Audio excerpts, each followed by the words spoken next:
Surviving infidelity. This is an update to a post from a week ago, link in the card at the top corner or in the description for the first part of the story. Now for the update. Confronted her today. I've never seen someone implode like this. A heads up, I began writing this the day it happened and I'm not rewriting it, so if some of my feelings don't reflect exactly what my comments were saying in the last couple of days, that's why. I've got some work to do today, so I might not respond to anything for quite some time. I never want to go through anything like this ever again. This was the single most difficult thing I've ever had to do, and I'm twitching like a tweaker every so often now. She left for either work or Chris's today, not really sure where she went, but she was gone. Tried to check her location, and either she turned off locations, or my phone was giving me issues. I didn't have the means to serve her, that comes later this week, but I had to confront her before she realized what I was doing so she wouldn't have any more time to formulate some working lies. Heard my garage door opening and turned on the camera on. She comes in completely oblivious. I tell her she ought to sit down because we've got to talk. Deer in the headlights look, but she sits down and asks me what's wrong. I ask, why don't you tell me? She plays dumb but I see she knows she's been found out. She asks me again what's wrong. I ask her what's really up with Chris, she says nothing, she hasn't heard from him. I redirect and decide to not confront her as directly, and tell her that I'm uncomfortable with her working with him, and that it's not something I can get past. She's 100% instantly agreeable, and asks me very nervously why I changed my mind so quick, and why I'm acting the way I am. I just shake my head and say something like, I wanted to be understanding about it, but I got weird vibes from him and I'd prefer they wouldn't talk. She insists that he doesn't mean anything to her anymore, that she was just happy to see the book get made. I told her that he basically stole from her and she's being way too understanding about that fact. That she ought to sue him over it, and she agrees with me. By now she's probably thinking she got out of this, and is going to break it off with Chris the minute she gets a second to do so. But then I tell her the whole thing has really stressed me out, and I'm going to take next week out of work. I tell her that I talked with my ex and she agreed to keep my son that weekend so I could go to Vegas with her. That's why I was talking to my ex for so long the other day, working out the details of her taking my son, or at least that's what I'd have her think. Deadpan stare. I start talking about how COVID has shut down a lot of stuff, and I'm not even sure what's open in Vegas. She cuts me off and tells me that it was actually canceled today. The conversation from here on goes like this. Paraphrased of course. Me, it got canceled last month. Her, no, he told us today because he wasn't sure whether or not it was off until today. I know it got canceled last month. Her, what are you doing? Why are you telling me you want to go and then telling me it's canceled? I don't get what you're doing. It was canceled last month. What were you going to do if I didn't ask about it? Her, you're freaking me out. It was canceled today. What were you going to do in town name where her hotel is? Her, what are you accusing me of? How long have you and Chris been back together? Her, we haven't done anything. Did he tell you we were? Don't lie to me. I don't want to read off everything he texted, it almost made me throw up doing it the first time. I can't believe you do this. Her, I love you, I'm sorry, he's been texting me a lot lately and saying a lot of messed up stuff, and I don't know how to deal with it. I wanted to tell you this, but I was afraid you'd do what you're doing now. I was just hoping he'd stop on his own. You didn't see him for 8 years, and 20 minutes after he got off the plane, you slept with him. Her, what plane? What are you reading? He lives on street name, you want to stop this? Just admit what you did so we can move forward with this. Why did you tell me he lived in the East Coast? Her, did he say something to you? He lies constantly, it's part of the reason why we broke up. I told you that. I knew I shouldn't have responded to his messages, it's always drama with him. All his messages were fine, but he started with the missing me stuff again like always. I was going to tell you. He wanted you to come home and kiss me after you were going down on him. I read your messages, I saw them in your email and in your texts. You're cheating on me and I want you out of this house today. Her, what? I'm not cheating on you. If you don't want him around, I'll tell him to get lost, but honey I'm not cheating on you. Is that what he told you? He's lying. Stop it. I told you I went in your messages on your phone. You're going to get your stuff and you're going to go to your parents. I made copies of your emails and screenshots from your texts. I don't want to show them what you two say to each other. But if you're going to keep lying to my face, I will. We're done, go get your stuff. She tried even in the face of all that to play stupid and lie, But finally tired of it, I broke out my copies of their texts and handed them to her. She looked at them for 2 seconds and then broke down, crying hard. Like I've never seen her this devastated by anything. I even felt bad for her for a little while. She said she was sorry, that it got out of hand and she wanted to put the brakes on it, but he had gotten possessive, and was threatening to expose her if she ended it with him. I told her that none of that was in their texts, and that she's still lying to me. She was going to go off and spend the weekend with him. She then told me it's done between them, and she'll make him go away, she won't ever talk to him again. I told her I don't care what she does, but I've been talking to a lawyer and the divorce papers will be ready soon. At this point, she explodes and repeats, "You've been talking to a lawyer?" Like 4 or 5 times, and honestly, I was ready to call the cops because she's closing in on me and really screaming now. I tell her to calm down, that I have a camera going.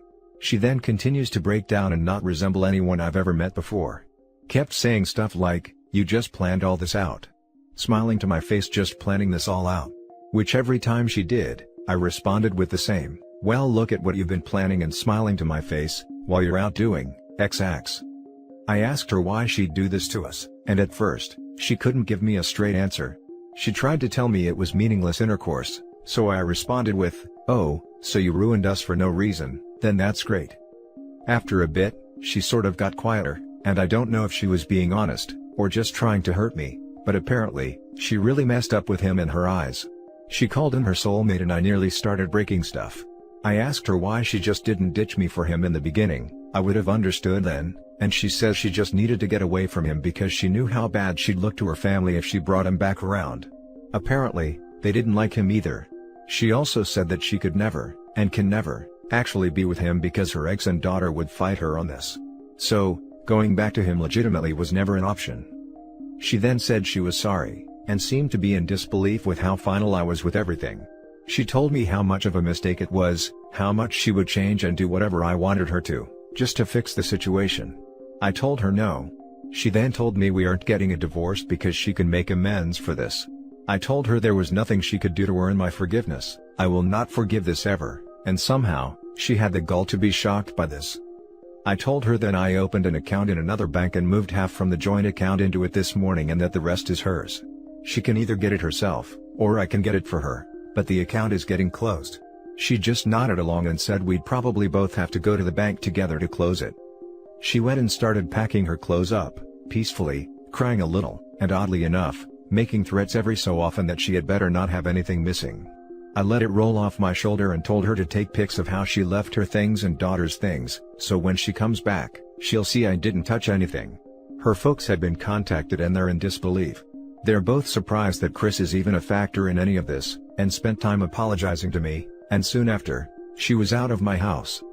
The next day, soon-to-be ex hit my phone with so many "I love you, I'm sorry, we can fix this" texts, that I contemplated flushing my phone.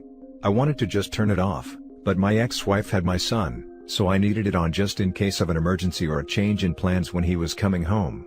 So, I just started responding to her texts by sending screenshots of the worst parts of their conversation, and saying nothing of my own.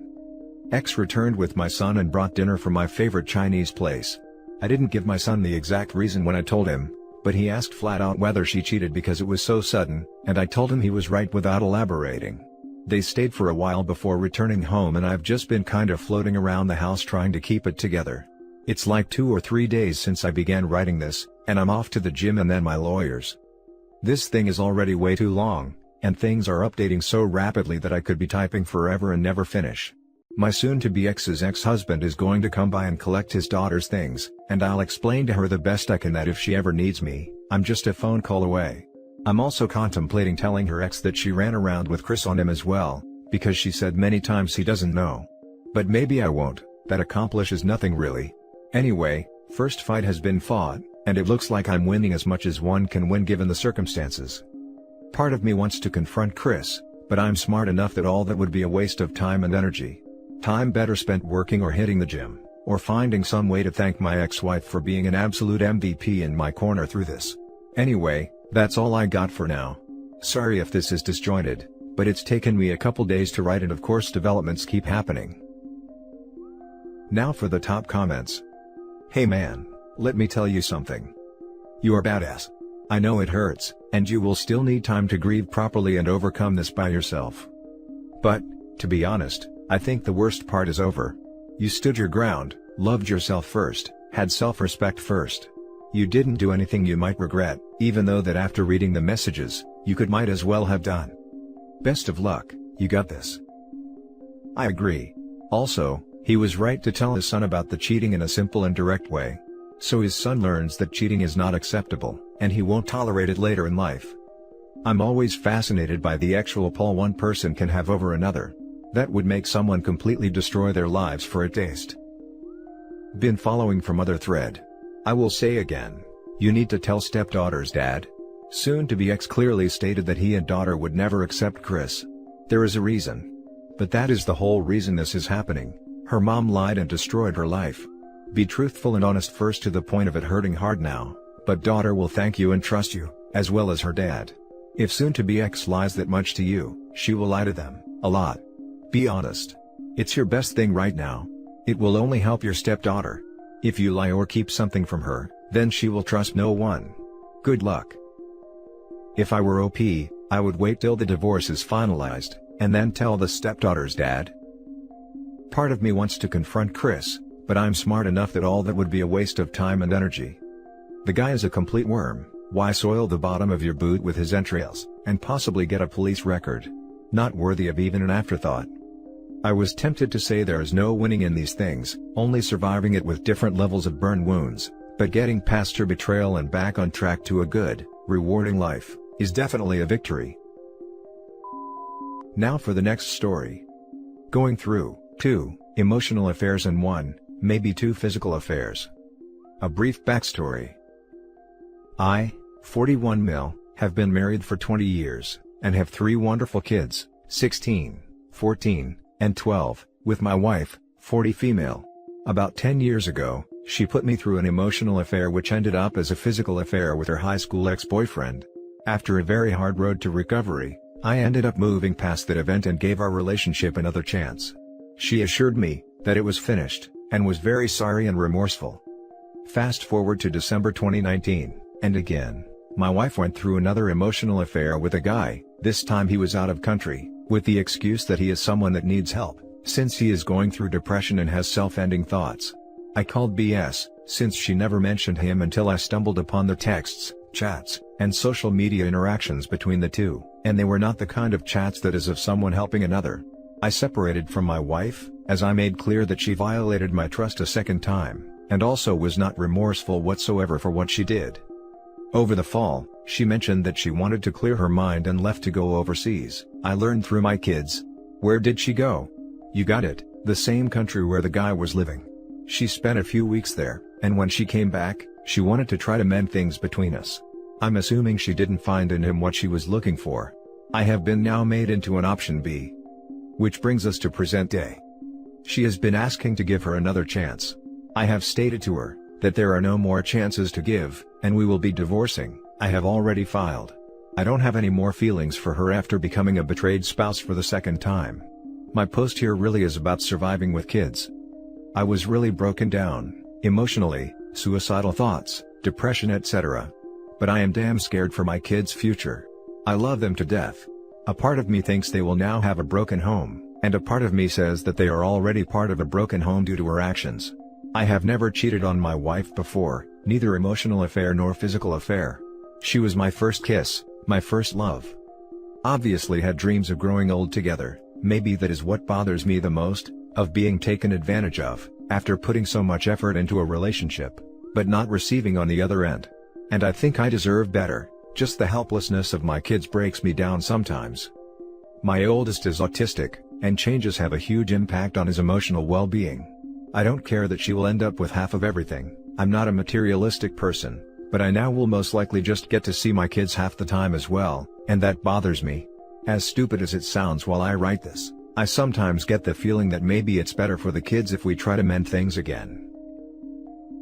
Now for the top advice. You want to know what I say to people when they're going to have 50-50 custody? Be twice the parent you are now when you have them. Give them all the love and support you can, and I promise you they will be fine. And you will find happiness as well. Your wife doesn't deserve your love. There is someone out there waiting for you, and one day, you will find her. Good luck, OP. Exactly, take that love you had for your wife and pour it into your kids. And with time, you will find a beautiful woman who will give you the love that you deserve. Thanks, man. I always have, and will always love and support my kids to the best of my ability. I appreciate the sentiment. I also think a strong support system is important. My whole immediate family moved overseas in the last couple of years, so there really isn't anyone around me that I can talk to. I will be seeking out an individual counselor very shortly as well. Yes, it's the sad reality of the situation. All you can do is create a stable environment for the kids, try to be as amicable in divorce as possible. Especially around the kids. Never disparage your soon-to-be ex-wife around the kids. Consider family therapy with you and the kids if you think they're acting out. I'm really sad to hear your story. However, I think she has checked out long time ago, and you are her meal ticket until the next attraction comes along. If you are resigned to stay with her, you'll show a broken man without self-respect and no respect from wayward spouse. This is what the kids will learn, and that is not good. You can separate and still show a great deal of positivity, or at least you can. Depending on your financial circumstances, maybe you can send the autistic kid for some therapy, whilst you read and watch clips to help you with your own therapy. The fact she had the audacity to come back to you, shows the real level of respect she had for you, that is -%, and she knows you will crumble. Do what is best for you, and hard as it may sound. Because then you can be there for the kids. Try and expedite the divorce with your lawyer, so you can start ASAP. Stay firm for you and the kids. Just to give some context, the other day a woman posted on Surviving My Infidelity, where she complained about her son cheating and breaking up a girl's relationship with her boyfriend. When she tried to tell him off, he just pointed out to her own infidelities and asked her to mind her own business, as he never said anything back then. The point I want to make is that, kids will learn a lot from their parents, and it seems that cheating comes naturally for your wayward spouse. So that is not a good environment for you to bring up the kids. Now for the last story. Sister, 24, cheated on her husband, 24, and I'm weirdly torn. So this post will be a little different since I'm not the one who was directly cheated on. For some background, I have a twin sister who we will call Elle, and a childhood friend of both of ours named Brian. Growing up, my sister and I were always inseparable from each other and our best friend Brian. We've known Brian since the 2nd grade and have always been super close. Elle and Brian have always had sort of a romantic connection that was cute. During college, they got together and started dating, we graduated and they moved in together, and eventually get married, no kids. Since I am a third party, I won't go fully into deep details with how she cheated, simply because I wasn't there. But for a brief synopsis, she fell in love with someone she was working with and cheated, and felt that she was more of a man and lover than Brian. They got a quick divorce and then she moved in with his co-worker. Did I also mention that this co-worker lives in the same apartment building as Brian and her? So now he has to see his ex-wife and the man who took her, many times throughout the week. My problem is that, we were all so close to Brian. He loved her with every ounce of his soul and provided and cared for her. Not to mention the fact that he's been loving her since high school. When I asked Al if he did anything to provoke her to cheat, I know there's no good excuse, but for my twin, I was trying to find one, but she never once faulted him. She simply would make comments about how her coworker is so much better than him, and that Brian was half the man he was. I argued with her once because I was completely shocked and disgusted by her actions, but try not to anymore, because in reality, it's not my relationship or my life. But I've lately been finding myself furious at her, and even felt some hatred. This girl is my twin, was the nicest person in the world, and she ended up cheating on and tormenting the daily life of someone who has been such a beacon of light in our lives, with such little remorse. Our parents are furious at her too. Our mom is extremely disappointed and our dad is heartbroken. He's mostly heartbroken because of the fact that Brian never had a dad growing up, and since our dad never had a son, Brian was kind of like the son he never had.